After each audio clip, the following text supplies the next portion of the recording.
Hello दोस्तों, स्वागत है आप सबका हमारे यूट्यूब चैनल पर। हम पढ़ रहे थे आरसीसी। आरसीसी को हम लोगों ने यहाँ तक कंप्लीट कर लिया था।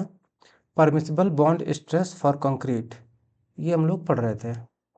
Permissible bond stress for concrete with tensile reinforcement. Tensile reinforcement तक हम लोगों ने कवर कर लिया था। आज हम पढ़ेंगे with compression reinforcement. Compression reinforcement के साथ में क्या रिलेशन रहता है, इसके बारे में आज हम लोग पढ़ेंगे। तो ग्रेड ऑफ कंक्रीट रहेगी 250, Fe 415, Fe 500। Fe 250 के लिए, M15 के लिए वैल्यू होगी 0.75, M20 के लिए 1, M25 के लिए 1.125, M30 के लिए 1.25, M35 के लिए 1.38, M40 के लिए 1.50। ऐसे ही Fe 415, Fe 500 के लिए M15 की वैल्यू होगी 1.20, M20 की 1.60, M25 की 1.80, M30 की 2, M35 की 2.21, M40 की 2.40। नोट पॉइंट है, bond stress can be increased by for HYSD bars. Bond stress को इंक्रीज किया जा सकता है HYSD बार्स के लिए 60% इन LSM में 60% बढ़ाया जा सकता है और WSM में 40% बढ़ाया जा सकता है। बॉन्ड स्ट्रेस को बढ़ाया जा सकता है HYSD बार्स के लिए LSM में 60% और WSM में 40%। आगे हमारा है encourage value for various type of hook. Encourage value for various type of hook, अलग अलग टाइप के हुक के लिए एनकरेज वैल्यू क्या होगी वो देखेंगे हम लोग। टाइप्स ऑफ हुक दिया है और एनकरेज वैल्यू दी गई है। 45 डिग्री बेंड हुक के लिए एनकरेज वैल्यू होगी 4.5। 90 डिग्री बेंड के लिए 8.5, 135 डिग्री बेंड के लिए 12.5, 180 बेंड और स्टैंडर्ड या यू हुक के लिए एनकरेज वैल्यू होगी 16.5। ये हो गया हमारा encourage value for various type of hook के लिए। आगे पढ़ेंगे हम लोग lap length in tension. Lap length in tension for flexural tension which ever is more. Lap length flexural tension के लिए इनमें से जो भी ज़्यादा होगा which ever is more, LD 35 यानी LD 35 में से जो भी ज़्यादा होगा वो हमारी फ्लेक्सुरल टेंशन लेंथ हो जाएगी, लैप लेंथ हो जाएगी फ्लेक्सुरल टेंशन में LD 35। फॉर डायरेक्ट टेंशन के लिए 2LD 35 विच एवर इज मोर। ये दोनों हो गए। थर्ड हमारा है straight lapping length. Straight lapping length of the reinforcing bars must be greater than। Straight lapping length of the reinforcing bars must be greater than 215. इन दोनों में से जो भी ज़्यादा होगा वो हमारी स्ट्रेट लैपिंग लेंथ होगी reinforcing bars के लिए 215 जो भी ज़्यादा होगा। Lap length in compression. Compression में lap length whichever is more, इनमें से जो भी ज़्यादा होगी वो कंप्रेशन में लैप लेंथ होगी LD 24.5 whichever is more, इनमें से जो भी ज़्यादा होगी वो हमारी लैप लेंथ होगी कंप्रेशन में LD 24.5। आगे हमारे पास नोट पॉइंट दिया गया है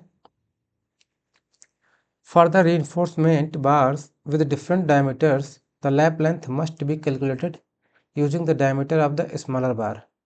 For reinforcement bars with different diameters the lap length must be calculated using the diameter of the smaller bar. अलग अलग डायमीटर की reinforcement bars में जो हमारा लैप लेंथ है उसको कैलकुलेट किया जाएगा स्मॉलर डाया की जो बार होगी उससे। आगे देखेंगे lap length for various members. अलग अलग मेंबर्स के लिए लैप लेंथ क्या होती है उसको देखेंगे।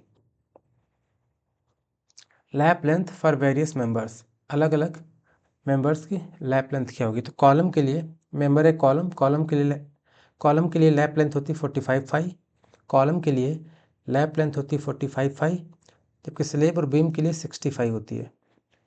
लैप लेंथ कॉलम के लिए 45 और स्लेब और बीम के लिए 65। Clear cover to main reinforcements. Main reinforcement के लिए क्लियर कवर क्या होता है अलग अलग मेंबर्स के लिए वो देखेंगे हम लोग। फुटिंग के लिए 50 से 75 mm होता है क्लियर कवर। फुटिंग के लिए 50 से 75 mm। Strap beam raft foundation के लिए, राफ्ट फाउंडेशन टॉप के लिए 50 mm होता है। Strap beam raft foundation top के लिए 50 mm होता है clear cover. Raft foundation bottom sides के लिए 75 mm होता है। ये इंपॉर्टेंट है दोनों। Step beam raft foundation top के लिए 50 mm, राफ्ट फाउंडेशन बॉटम और साइड्स के लिए 75 mm क्लियर कवर होता है। कॉलम के लिए 40 mm, कॉलम के लिए 40 mm, grade slab flat slab के लिए 20 mm, ग्रेड स्लेब और फ्लैट स्लेब के लिए क्लियर कवर 20 mm होता है। सियर वाल बीम्स के लिए 25 mm, सियर वाल और बीम्स के लिए क्लियर कवर होता है 25 mm। स्लैब्स स्टेयर केस के लिए 15 mm, स्लैब्स स्टेयर केस के लिए क्लियर कवर होता है 15 mm 15 mm। Water retaining structure के लिए क्लियर कवर होता है 20 से 30 mm। वाटर रिटेनिंग स्ट्रक्चर्स के लिए क्लियर कवर होता है 20 से 30 mm। रिटेनिंग वाल के लिए क्लियर कवर होता है 20 से 25 mm on earth. Water retaining structure के लिए 20 से 30 mm, रिटेनिंग वाल के लिए 20 से 25 mm on earth.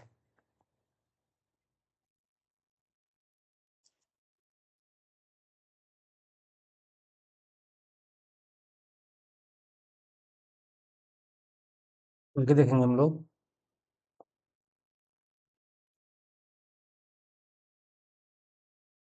Unit weight of steel per metre. Unit weight of steel per metre क्या होती है? तो डायमीटर ऑफ स्टील दिया गया एक साइड में दिया गया वेट इन केजी पर मीटर। तो 6 mm डायमीटर के लिए 6 mm डायमीटर के स्टील के लिए पर यूनिट वेट होता है 0.222 kg पर मीटर। 8 mm डायमीटर के लिए 8 mm डायमीटर के लिए होता है यूनिट वेट 0.395 kg पर मीटर। 10 mm के लिए होता है 10 mm के लिए होता है 0.617 kg पर मीटर। 12 mm के लिए होता है 0.12 mm के लिए होता है 0.888 kg पर मीटर। 16 mm के लिए होता है 1.578 kg पर मीटर। 16 mm के लिए होता है 1.578 kg पर मीटर। 20 mm के लिए होता है 2.466 kg पर मीटर। 2.466 kg पर मीटर। 25 mm के लिए होता है 3.853 kg पर मीटर। 25 mm के लिए होता है 3.853 kg पर metre.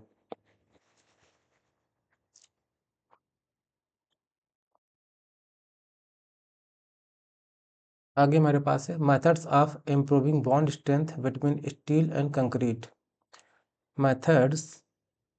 Methods of improving bond strength between steel and concrete. Steel और कंक्रीट के बीच बॉन्ड स्ट्रेंथ को मजबूत करने के मेथड दिए गए हैं। पहला क्या हमारे पास है using deformed bars in place of plain bars. Plain bars की जगह डिफॉर्म्ड बार्स का यूज़ करने से बॉन्ड स्ट्रेंथ इंक्रीज होती है। नेक्स्ट हमारा है increased grade of concrete. Grade of concrete को इंक्रीज करने से भी बॉन्ड स्ट्रेंथ इम्प्रूव होती है। अगला हमारा है using thinner bars but more in numbers. Thinner bars का यूज़ करके लेकिन नंबर्स में ज़्यादा हो, थिनर बार्स का यूज़ करके भी बॉन्ड स्ट्रेंथ को इम्प्रूव किया जा सकता है, बढ़ाया जा सकता है। नेक्स्ट हमारा है increasing cover around each bars. प्रत्येक बार के चारों तरफ यानी अराउंड कवर जो है इसको इंक्रीज करके भी बॉन्ड स्ट्रेंथ को इम्प्रूव किया जा सकता है। नेक्स्ट हमारा है providing standard hook bends and anchorage. Standard hook bend और एनकरेजेस को प्रोवाइड करके भी बॉन्ड स्ट्रेंथ को इम्प्रूव किया जा सकता है। नेक्स्ट है हमारा increasing the roughness of bars. Bars की रफनेस को इंक्रीज करके भी बॉन्ड स्ट्रेंथ को इम्प्रूव किया जा सकता है। नेक्स्ट हमारा है increases compaction of concrete. Concrete के कॉम्पैक्शन को इंक्रीज करके भी बॉन्ड स्ट्रेंथ को इम्प्रूव किया जा सकता है। अगला हमारा है बंडल्ड बार्स। आगे पढ़ेंगे हम लोग बंडल्ड बार्स के बारे में। Development length of each bar of bundled bars increased. Development length of each bar of bundled bars increased. Increase की जा सकती है 10% बार, 10% फॉर 2 बार्स, 2 बार के लिए 10%, 20% फॉर 3 बार्स, 3 बार्स के लिए 20%, और 33% फॉर 4 बार्स, 4 बार्स के लिए 33% डेवलपमेंट लेंथ को इंक्रीज किया जा सकता है। 10% for 2 bars, 20% for 3 bars, 33% for 4 bars. आगे हमारे पास है maximum shear stress for beam. Maximum shear stress for beam, beam के लिए मैक्सिमम शियर स्ट्रेस क्या होगा वो देखेंगे। फर्स्ट हमारा LSM है, फिर WSM में। LSM में M15 से M40 तक है एबव उसके। LSM के लिए LSM के लिए M15 की वैल्यू 2.5, M20 के लिए 2.8, M25 के लिए 3.1, M30 के लिए 3.5, M35 के लिए 3.7, M40 एंड एबव के लिए 4। WSM के लिए मैक्सिमम शियर स्ट्रेस की वैल्यू M15 के लिए 1.6, M15 के लिए 1.6, M20 के लिए 1.8, M25 के लिए 1.9, M30 के लिए 2.2, M35 के लिए 2.3, M40 एंड एबव के लिए 2.5। ये वैल्यू पूछी जाती हैं। आगे नोट पॉइंट हमारे पास है, shear strength टाउसी depends upon concrete grade and area of steel. Shear strength टाउसी depend करती है, शियर स्ट्रेंथ टाउसी डिपेंड करती है कंक्रीट की ग्रेड पर और area of steel. Shear strength टाउसी depend करती है ग्रेड ऑफ कंक्रीट पर और एरिया ऑफ स्टील पर। आगे हमारे पास है design of shear reinforcement. Design of shear reinforcement, अगर टाउ वी की वैल्यू लेस देन या इक्वल टू है टाउ सी बाई 2 के, अगर टाउ वी की वैल्यू लेस देन या इक्वल टू है टाउ सी बाई 2 के, then no requirement any types of shear reinforcement.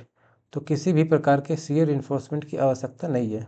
अगर टाउ वी की value less than equal to है टाउ सी बाई 2 के, तो no required any types of shear reinforcement, तो किसी भी प्रकार के शियर रिइंफोर्समेंट की ज़रूरत नहीं है।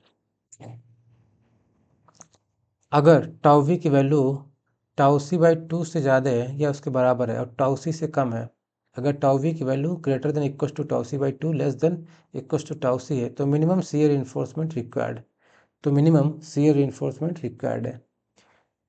नेक्स्ट है टाउ वी की वैल्यू अगर टाउ सी से मैक्सिमम है, अगर टाउ सी से मैक्स से नहीं ज़्यादा है, टाउ वी की value greater than tau C है, less than tau C max है। अगर टाउ वी की value greater than tau C है, less than tau C max है, तो needs to provide shear reinforcement, तो शियर रीइंफोर्समेंट प्रोवाइड करने की ज़रूरत है। अगर टाउ वी की वैल्यू ग्रेटर देन है टाउ सी मैक्स से, अगर टाउ वी की value greater than equal to है टाउ सी मैक्स के, तो सेक्शन को रीडिज़ाइन करेंगे। अगर टाउ वी की value greater than equal to है टाउ सी मैक्स के, तो सेक्शन को रीडिज़ाइन करेंगे। आगे हमारे पास है strength of shear reinforcement for vertical strips. Strength of shear reinforcement for vertical strips, VUS is equal to होता है 0.87 FY/ASB into D upon SV। LSM के लिए फार्मूला है VUS is equal to 0.87 FY/ASB into D upon SV। LSM के लिए हो गया। WSM के लिए फार्मूला है VU is equal to ASB sigma SB into D upon SB। WSM के लिए फार्मूला है VU is equal to ASB sigma SB into D upon SP।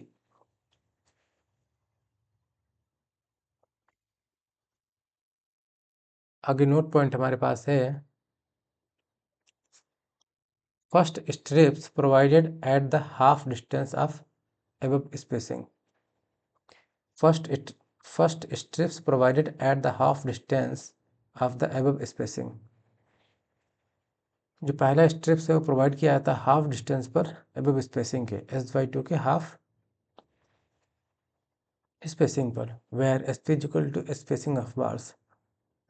Next हमारे पास है maximum spacing for shear reinforcement. Maximum spacing for shear reinforcement minimum of, इनमें से जो भी कम होगी, इन तीनों में से, चारों में से जो भी कम होगी वो हमारी मैक्सिमम स्पेसिंग होगी शियर रिइंफोर्समेंट के लिए। SV is equal to 2.175, SV is equal to 2.175 FY SB upon B is equal to 0.87 is equal to 0.87 FY into ST upon 0.4B। 300 mm या 0.7 D for vertical strips, D for inclined strips, D for inclined strips।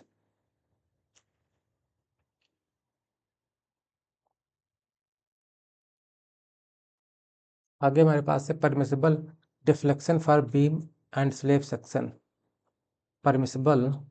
permissible deflection for beam and slab section up to 10 metre span.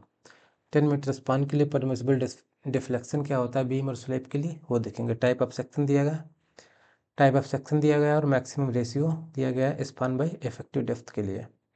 तो for beam के लिए simply supported beam या T beam के लिए 20 होता है। Simply supported beam या T beam के लिए 20 होता है maximum ratio of span bye effective depth का। फिक्स और कंटिन्यूस बीम के लिए 26 होता है। सिंपली सपोर्टेड बीम और टी बीम के लिए होता है 20, और फिक्स एंड कंटिन्यूस बीम के लिए होता है 26। फिक्स और कंटिन्यूस बीम के लिए होता है 26, कैंटिलीवर के लिए होता है 7। स्लैब के लिए up to 3.5 metre, for slab up to 3.5 metre. One way slab के लिए 30 होता है, वन वे स्लैब के लिए 30 होता है।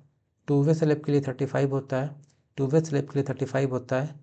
कंटिन्यूअस स्लैब के लिए 40 होता है, कंटिन्यूअस स्लैब के लिए 40 होता है। और कैंटिलीवर बीम के लिए कंटिन्यूअस स्लैब के लिए 40 होता है और कैंटिलीवर स्लैब के लिए 12 होता है।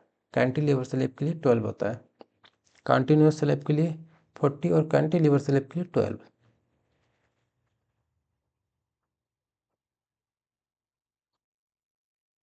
आगे दिए गए for span greater than 10 metre. अगर स्पान ग्रेटर देन 10 मीटर हो तो इफेक्टिव डेप्थ हो जाएगा स्पान का square bye 10A।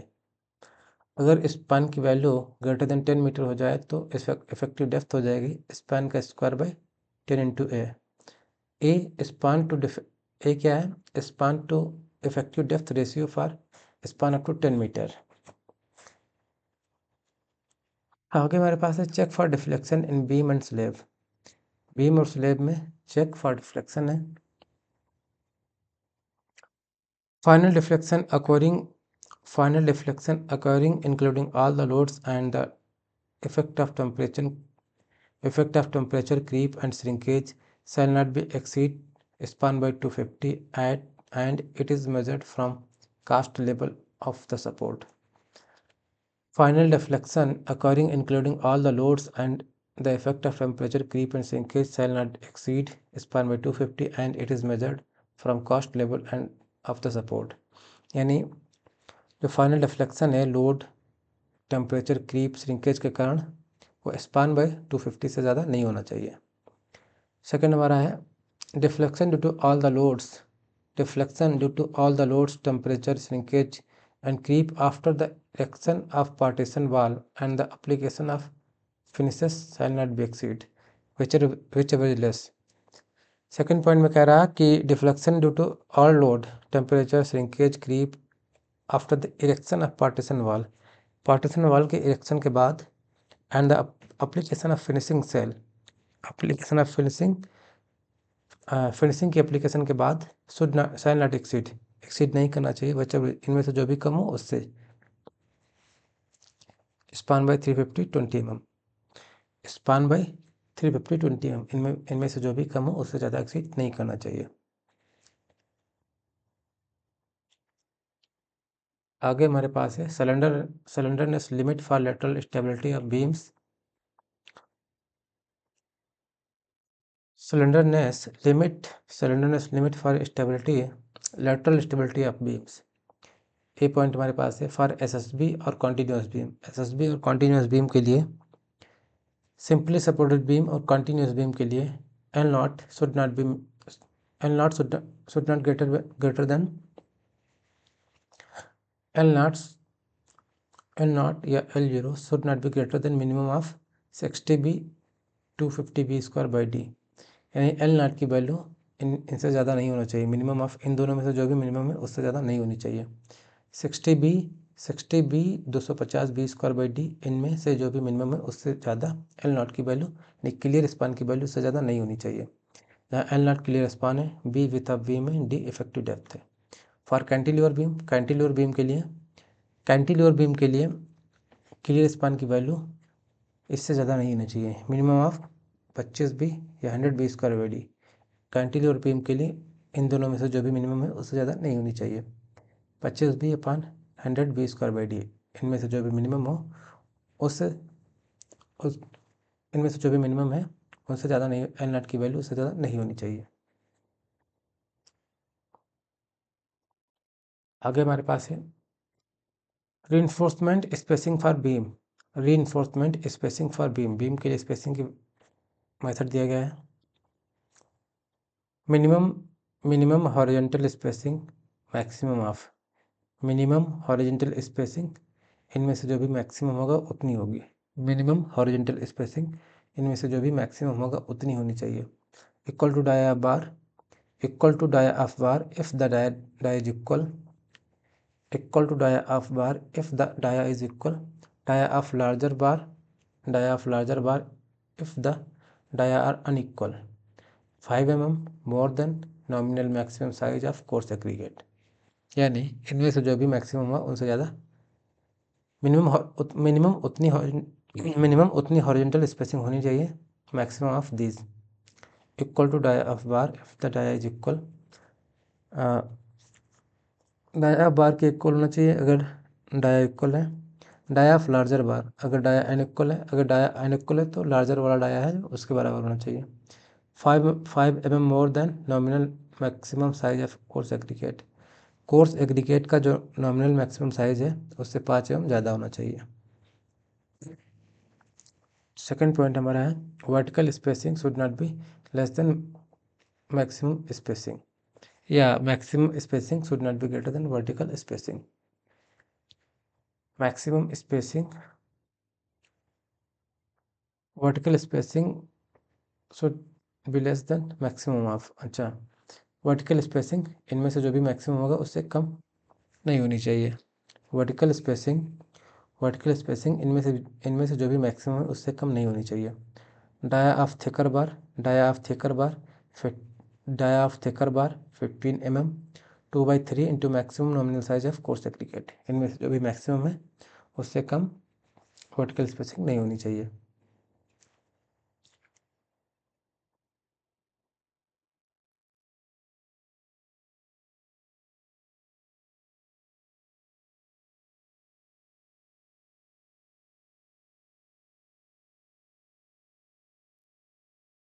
Maximum horizontal spacing should not be greater then maximum horizontal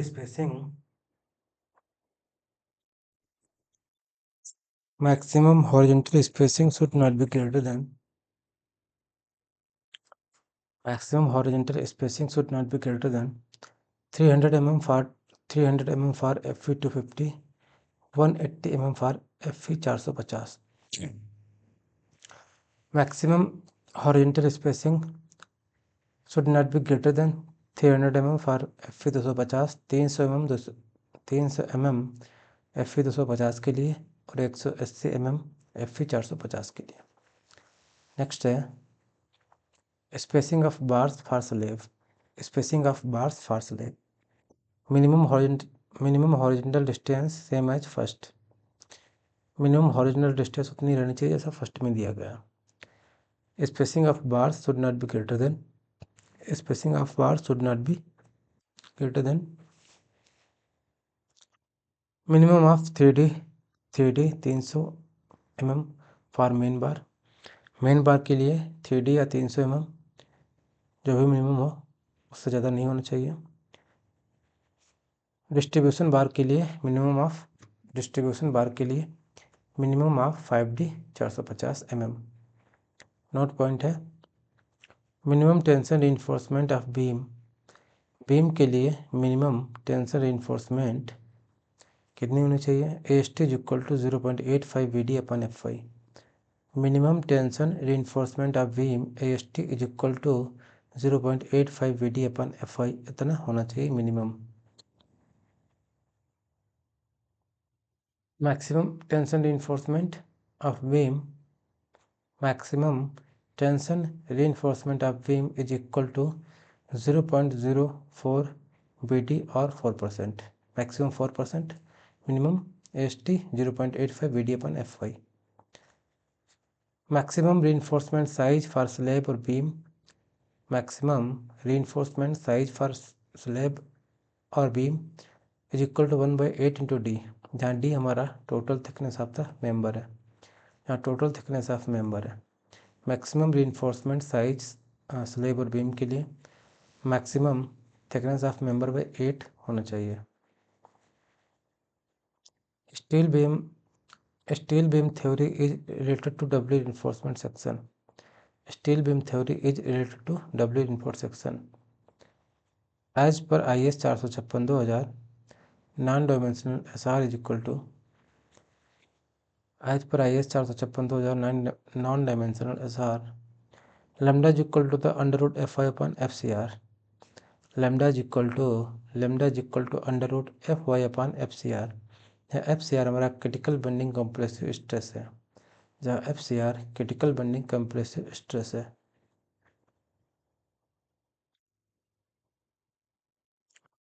आगे दिया गया various types of slab. Various types of slab, flat slab क्या होता है, रिब्ड स्लैब क्या होता है, सर्कुलर स्लैब क्या होता है, इन सब के बारे में समझेंगे हम लोग। पहला है flat slab. Flat slab, it is a one-way or two-way slab.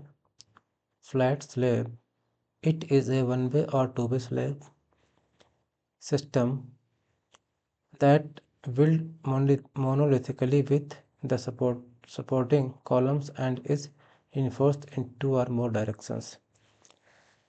Flat slab is a one-way or two-way slab system that built monolithically with the supporting columns and is reinforced in two or more directions. Flat slab monolithically built की जाती है और एक या दोनों direction में support column होते हैं। अगला हमारा ribbed slab. Ribbed slab, it is a lighter and stiffer slab than equivalent flat slab. Ribbed slab जो होती है वो लाइटर और स्टीफर होती है फ्लैट स्लैब की तुलना में। फिर हमारा सर्कुलर स्लैब। सर्कुलर स्लैब क्या होती है? It is mostly used in water tank, swimming pool, manhole cover. Circular slab mostly use होती है कहाँ? वाटर टैंक, स्विमिंग पूल्स और मैनहोल कवर्स में। आगे हमारे पास है important term related to flat slab. Flat slab से रिलेटेड इंपॉर्टेंट टर्म कौन कौन से हैं उनको देखते हैं। पहला हमारा ड्रॉप पैनल है। ड्रॉप पैनल क्या होता है? Thickened part of a flat slab over the supporting column. Drop panel thickened part होता है। Drop panel thickened part of a flat slab over the supporting the column होता है। It increases the shear strength, negative moment capacity and stiffness of the slab and reduce deflection. Drop panel क्या करता है? Drop panel shear strength increase करता है, negative moment capacity को increase करता है and stiffness of the slab and reduce deflection.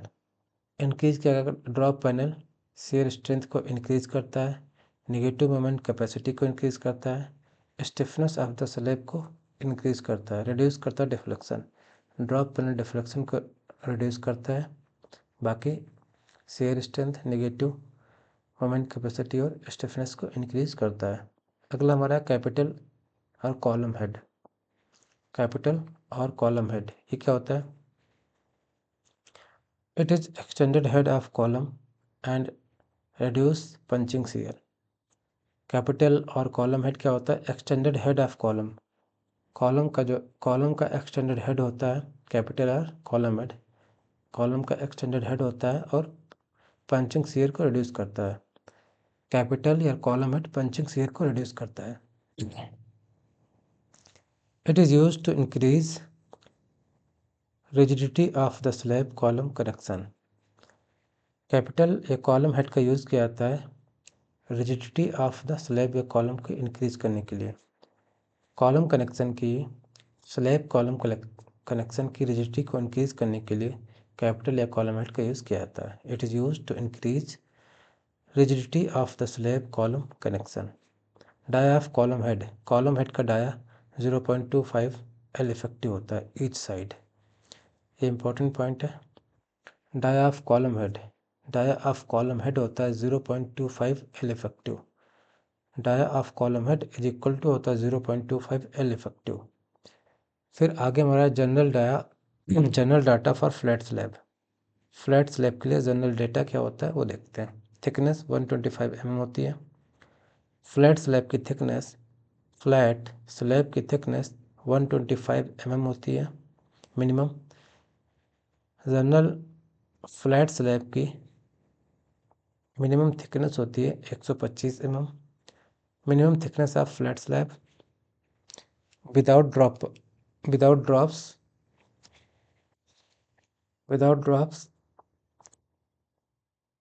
less than should not be less than L/36. Without drops should not be less than L/36. With drops should not be less than L/32. With drops should not be less than L/32.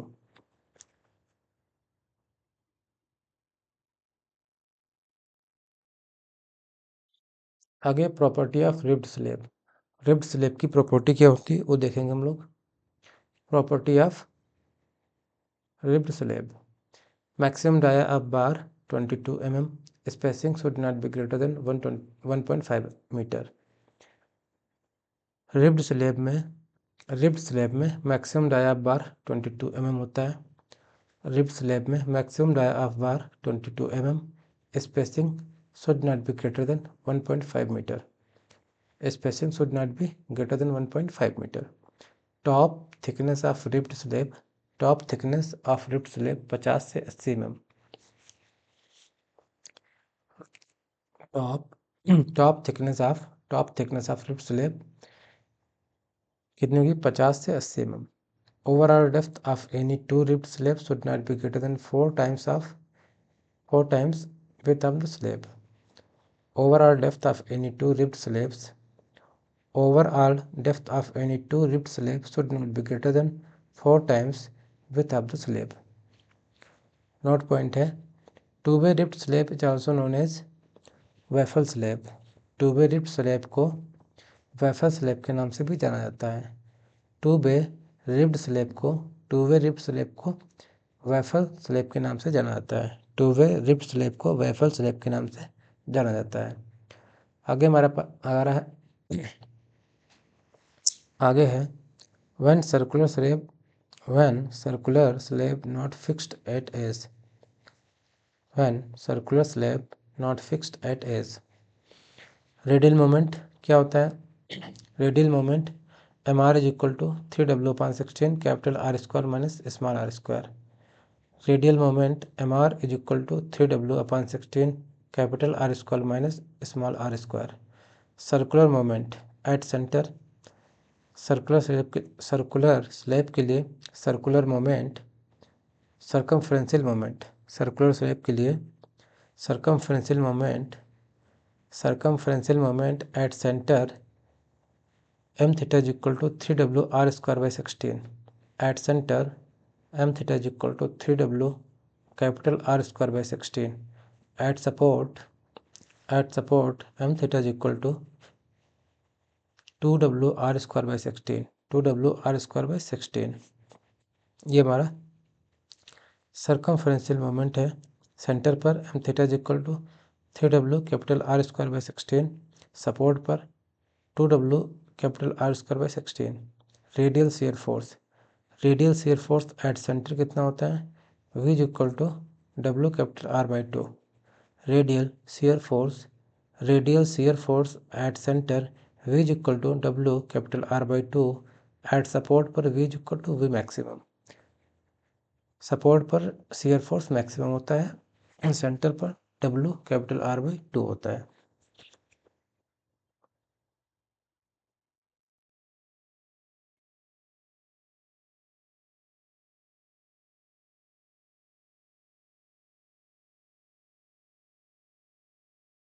When circular slab fixed at edge, when circular slab fixed at edge, then maximum radial and circumferential moment, maximum radial and circumferential moment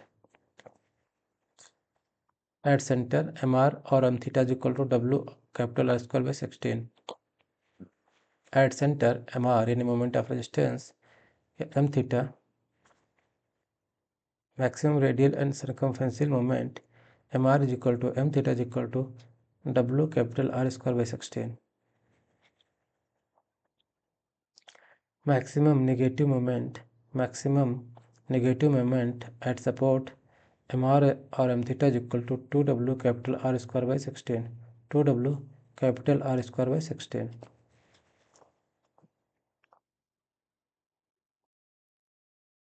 Moment capacity of various slab due to UDL. Moment capacity of various slab due to UDL. UDL के कारण various slab का moment capacity क्या होता है वो देखते हैं। Equilateral triangular slab के लिए मोमेंट कैपेसिटी होती है WL square by 72। Equilateral triangular slab के लिए मोमेंट कैपेसिटी होती है WL square by 72। Simply supported square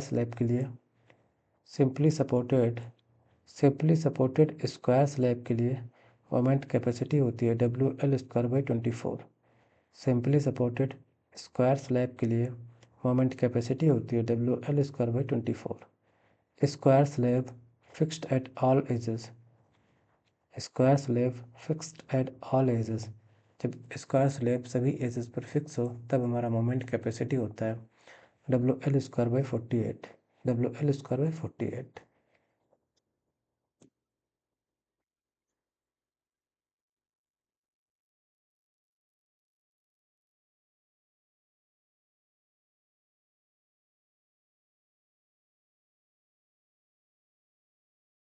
आगे हमारे पास है effective width of flange 40 section. Effective width of flange 40 section for monolithic T beam effective width of flange 40 section monolithic के लिए VF is equal to minimum of L naught by 6 plus BW plus 6 DF। L naught by 6 plus BW plus 6 DF। BW plus 1 by 2 clear distance between nearest beams. BW plus 1 by 2 into clear distance between nearest beams. For isolated T-beam, BF is equal to minimum of L naught upon L naught B plus 4 plus BW। BF is equal to BB। इनमें से जो भी minimum होगा वो BF हो जाएगा isolated T beam के लिए।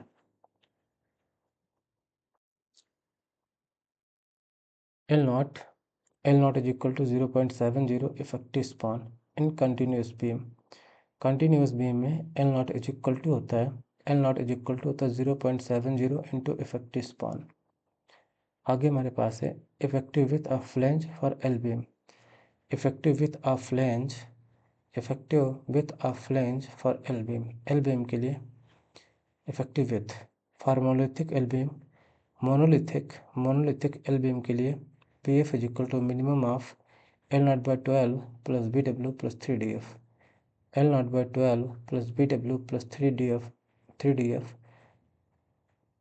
BW plus 1 by 2 into clear distance between nearest beams। For isolated L section के लिए BF यानी effective width of flange is equal to minimum of 0.5 L naught upon B plus 4 plus B W B F is equal to B. इनमें से जो भी minimum होगा वो हो जाएगा हमारा effective width of flange isolated L section के लिए। आगे डेप्थ ऑफ टी बीम के लिए डेप्थ ऑफ टी बीम दिया गया है। फॉर हैवी लोड के लिए स्पान बाय 10 से स्पान बाय 12 तक। For heavy load span by 10 to span by 12। For medium load के लिए span by 12 plus span by 15। Span by 12 to span by 15 for medium load. For light load के लिए span by 15 to span by 20। Light load के लिए span by 15 to span by 20। If T beam is simply supported, अगर T beam simply supported है तो span by 12 to span by 15। अगर T beam simply supported है तो span by 12 to span by 15। आगे दिया गया important terminology for T beam. Important terminology for T beam. Web width क्या होती है? 1/3 to 2/3 of total depth of. Web width होती है 1/3 से 2/3 of total depth. Total depth का 1/3 है, 2/3 होता है web width. Depth of rib. Web depth का फार्मूला क्या होता है? Web depth dw is equal to small D minus capital D F. Web depth is equal to dw is equal to small D minus capital D F. Minimum tensile reinforcement के लिए formula है AST is equal to minimum tensile reinforcement के लिए formula है AST is equal to 0.85 VW into D upon FY। AST is equal to 0.85 VW into D upon FY। Maximum tensile और compression steel यानी maximum reinforcement क्या होता है? AST is equal to 0.04 VW into D. AST is equal to 0.04 VW into D. Maximum reinforcement ये हो गया, minimum reinforcement के लिए ये हो गया। Transverse reinforcement. Total area of transverse reinforcement should not be less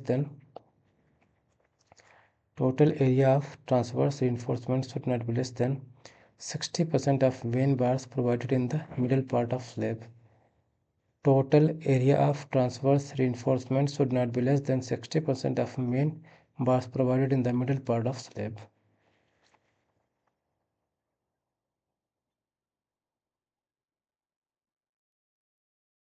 note point है हमारे पास। फर्स्ट है in the designing of T beam reverse और indirect method is used. In the designing of T beam reverse और indirect method is used. T beam की designing में reverse और indirect method का यूज़ किया जाता है। टी बीम की डिजाइनिंग में रिवर्स या इनडायरेक्ट मेथड का यूज़ किया जाता है। The thickness of the flange of T beam of A ribbed slab is assumed as thickness of concrete topping. The thickness of the flange or T-beam of a ribbed slab is assumed as thickness of concrete topping. L-beam are designed for bending moment and torsion moment. L-beam are designed for bending moment and torsion moment. L-beam का design किया जाता है bending moment और torsion moment के लिए। L-beam का design किया जाता है टॉर्जन मोमेंट और बेंडिंग मोमेंट के लिए। For L-beam, permissible stress of concrete is taken less than 30%. For L-beam, permissible stress of concrete is taken less than 30%. L-beam के लिए permissible stress of concrete is taken ली जाती है less than 30%. आगे हमारे पास है actual depth of neutral axis for T section. Actual depth of neutral axis for T section. Actual depth of neutral axis for T section. When neutral axis is in flange, जब neutral axis flange में है तब V X A square by two is equal to M A S T D minus X A. Formula होता है V X A V into X A square by two is equal to M A S T bracket में D minus X A. when neutral axis is in wave area। जब neutral axis wave area में है तब formula लगेगा we F into D F bracket में X है V F into D F bracket में X A minus D F by two is equal to M A S T D minus X A. V F into D F bracket में X A minus D F by two is equal to M A S T bracket में D minus X A. by neglecting wave area for one way slab के लिए L by two is greater than 2 होना चाहिए। One way slab के लिए L upon B should be greater than 2। Supported only two edges.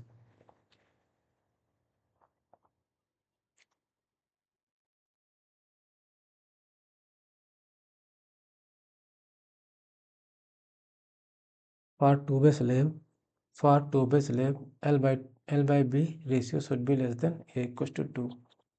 For two-way slab, L by 2 ratio should be equals to 2. Supported on all edges. Note point क्या है? Maximum bending moment occurred at the shorter span. Maximum bending moment occurred at the shorter span. यानी maximum bending moment shorter span पे आएगा। Design of two way slab by Grashof Rankine method. Design of two way slab by Grashof Rankine method used for corners not held down position. Two way slab का design by Grashof Rankine method used for corners not held down position। Load at shorter span. जब load shorter span पर है तब formula लगेगा load at shorter span W B is equal to L की power 4 upon L की power 4 plus B की power 4 into W. L की power 4 upon L की पावर 4 प्लस बी की power 4 into W is equal to 1 upon 1 plus r की power 4 into w is equal to 1 upon 1 plus r की power 4 into w। Load at longer span. जब load longer span पर हो तब W L is equal to B की power 4 upon L की power 4 plus B की power 4 into W is equal to r की power 4 upon 1 plus r की power 4 into w is equal to r की power 4 upon 1 plus r की power 4 into w where r is equal to b by l।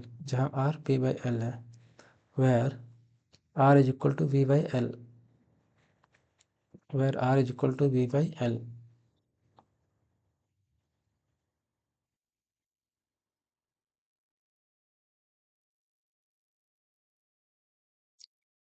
shear force at shorter span vb is equal to 1 by 3 w into v। shear force at shorter span vb is equal to 1 by 3 into w into v। at larger span vl is equal to l by 2 upon 2 plus l by 2। vl is equal to l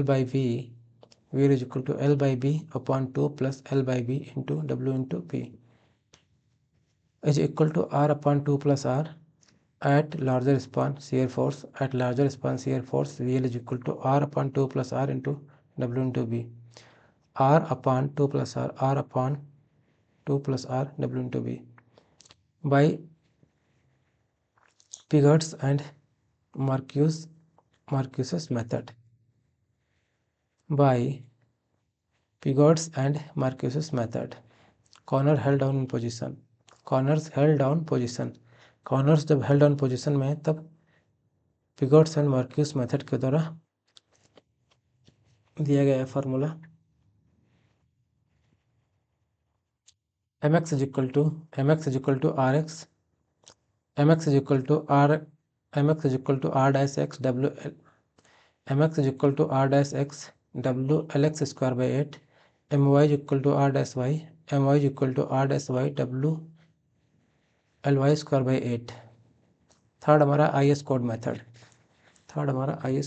है।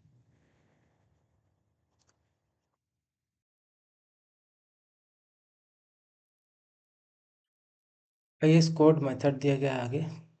Spacing for bars, spacing of bars s is equal to 1000 into 80 upon AST। s is equal to 1000 into 80 upon AST। 81 upon 82 का square is equal to S1 upon S2। T1 upon T2 का whole square upon is equal to S1 upon S2।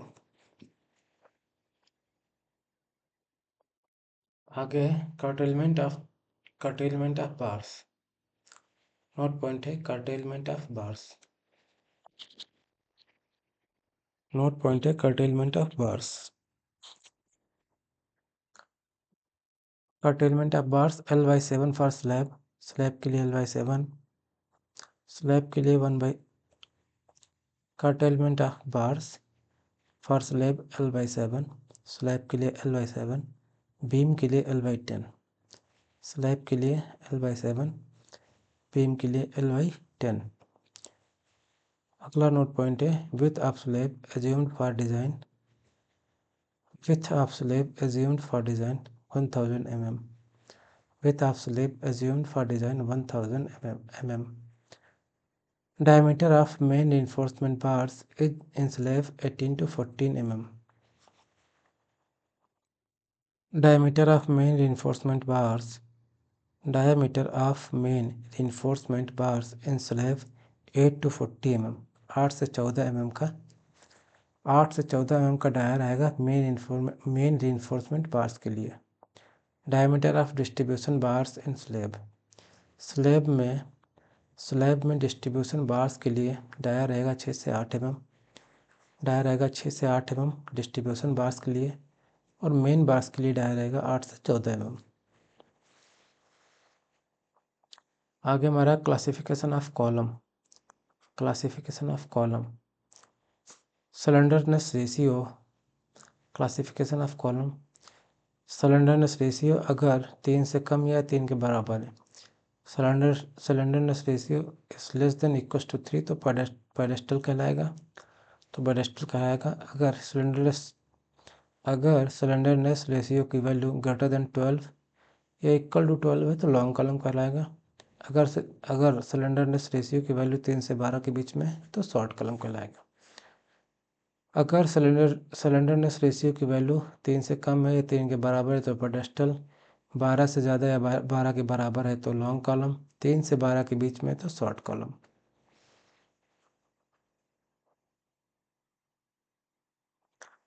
आगे note point है maximum reinforcement इन column में maximum reinforcement होता है 6%, minimum reinforcement column में होता है 0.8%, कॉलम में maximum reinforcement 6%, minimum 0.8%। Area of distribution bars का एरिया क्या होता है 0.15% ऑफ BD, FE 250 के लिए 15%, FE 250 के लिए 0.15% ऑफ BD, HYSD बार्स के लिए 0.12% ऑफ BD, HYSD बार्स के लिए 0.12% ऑफ BD। आगे load carrying capacity of column दिया गया है, load carrying capacity of column for short column के लिए लोड कैरिंग कैपेसिटी WSM के लिए P is equal to WSM के लिए P is equal to sigma SC ASC plus sigma CC AC। WSM के लिए फार्मूला है शॉर्ट कॉलम के लिए load carrying capacity P is equal to sigma S C A S C plus sigma C C A C. LSM के लिए P is equal to 0.4 F C के into A C plus 0.67 F Y A S C. LSM के लिए formula है P U is equal to 0.4 F C के into A C plus 0.67 F Y A S C, where AC is equal to AG minus ASC, जहाँ AC is equal to है AG minus ASC for long column. Long column के लिए formula दिया गया है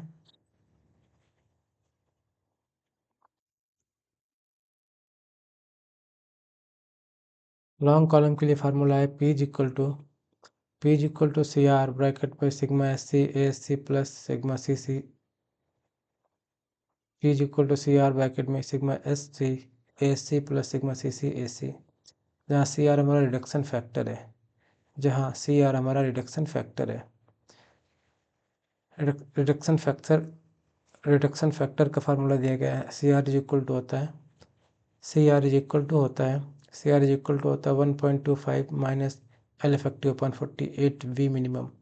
S R की value जब 12 से ज़्यादा हो, यदि सिलेंडरलेस रेशियो की वैल्यू 12 या 12 से ज़्यादा हो तब रिडक्शन फैक्टर के लिए फार्मूला है C R is equal to 1.25 minus L effective upon 48 V minimum. अगर एस आर यानी सिलेंडरलेस रेशियो की वैल्यू 40 से ज़्यादा है तो रिडक्शन फैक्टर के लिए फार्मूला है C R is equal to 1.25 minus L effective upon 160 R minimum. अगर सिलेंडरनेस रेशियो की वैल्यू 40 से ज़्यादा है तो रिडक्शन फैक्टर के लिए फार्मूला है C R is equal to 1.25 minus L effective upon 160 R minimum, where B least lateral dimension, जहाँ बी लीस्ट लिटल डायमेंशन है।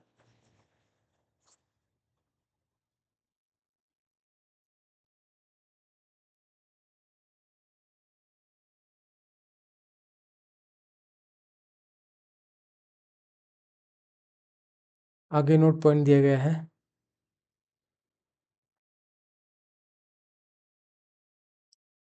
C R is always less than 1, यानी सी आर की value हमेशा 1 से कम रहती है, रिडक्शन फैक्टर की value हमेशा 1 से कम रहती है।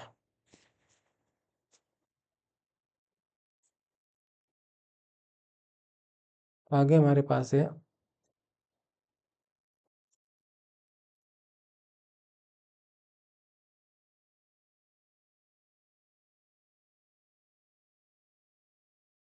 कॉलम अगर दोनों तरफ फिक्स्ड हो तब एल इफेक्टिव की वैल्यू होती है 0.65 एल।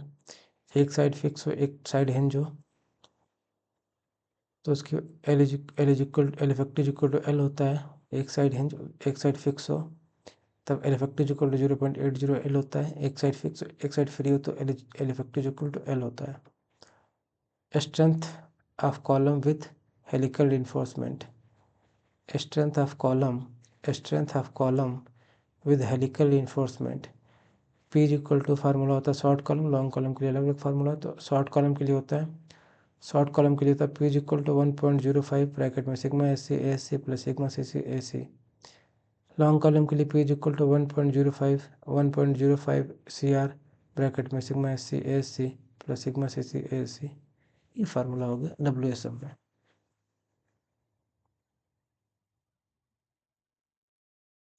नोट पॉइंट दो दिए गए नोट पॉइंट क्या है, 3 नोट पॉइंट हमारे पास है। Helical reinforcement is provided only for circular column. Helical reinforcement केवल सर्कुलर कॉलम में दिया जाता है। Due to helical reinforcement its strength increase by 5%। Helical reinforcement के कारण इसकी स्ट्रेंथ 5% बढ़ जाती है।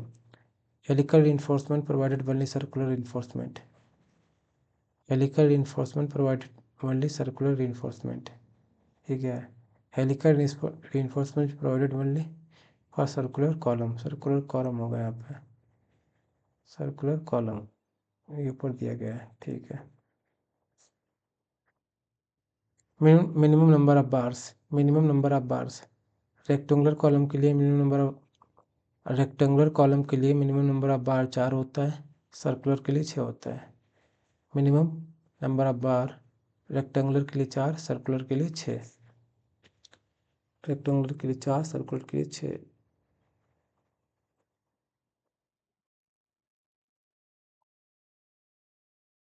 Transverse reinforcement tie bar, transverse reinforcement tie bar के लिए डाया होता है मैक्सिमम ऑफ, डाया होगा maximum of 1/4 dia of longitudinal bar 6 mm।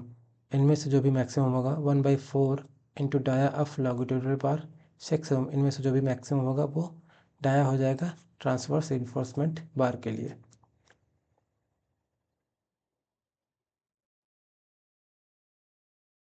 Pitch, pitch को क्या होगी, पिच होगी मिनिमम ऑफ पिच होगी लीस्ट लेटरल डायमेंशन 16/5 300 mm। इनमें से जो भी मिनिमम होगा वो हमारी पिच कहलाएगी। Minimum of least lateral dimension 16/5 300 mm, जो भी इनमें से कम होगा मिनिमम होगा वही हमारी पिच कहलाएगी। 5 क्या है, लॉन्गिट्यूडनल बार का डाया है, 5 लॉन्गिट्यूडनल बार का डाया है।